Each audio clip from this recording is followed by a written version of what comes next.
Yeison Sanchez-Bertot and Mueller in Austin, Texas. I want to show how to change the AC filter.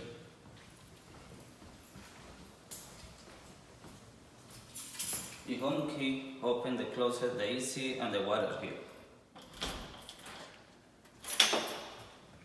This is the door for the AC filter. Remove the old one.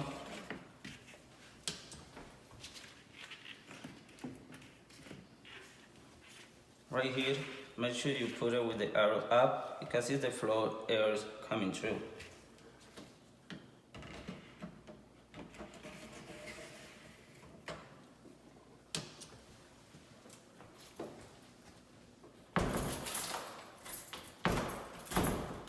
And that's it, your AC filter is changed.